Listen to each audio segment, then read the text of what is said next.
12 hours have brought significant improvement to travel conditions on I-25 between Monument and Castle Rock. The worst threat from the storm appears to be over. KRDO 13's Scott Harrison, the road warrior, spent the past 2 days on Monument Hill monitoring the conditions there.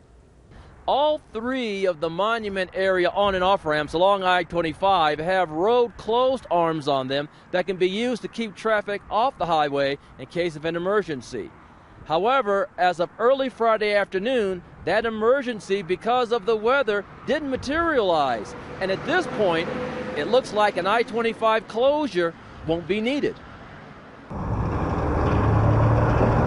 A cool sight to see Friday morning on I-25 in both directions at Monument Hill. Two convoys, each with 4 snowplows, leading long lines of traffic as drivers took advantage of the better traction behind them. CDOT says that it just happened naturally, but this kind of strategy and cooperation helped keep I-25 from here to Castle Rock from closing, as authorities were prepared to do. Meanwhile, in nearby Palmer Lake, snow removal began in earnest, on the streets and on the sidewalk, where a resident cleared the way around his acre of property.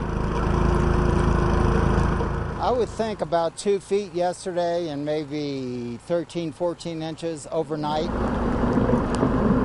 The town had agreed they would maintain it, and they did for a couple of years, and then it wasn't being done, so the neighbors and we just took it upon ourselves to start clearing the sidewalk. At one point, the snow was so thick that John had to stop snow blowing for a while. All of this snow slowed the pace for many of us, but not for a group of Minnesota students passing through on spring break.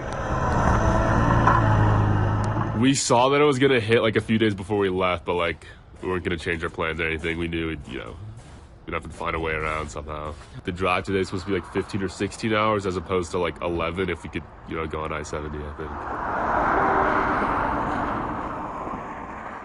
At this time on Thursday morning, semis were backed up from here all the way to Baptist Road. In fact, police had to provide temporary traffic control. But today, plenty of room, a full parking lot, but plenty of room for the drivers to get in and out, which they didn't have a day before. In Monument, I'm the road warrior, Scott Harrison, for KRDO 13.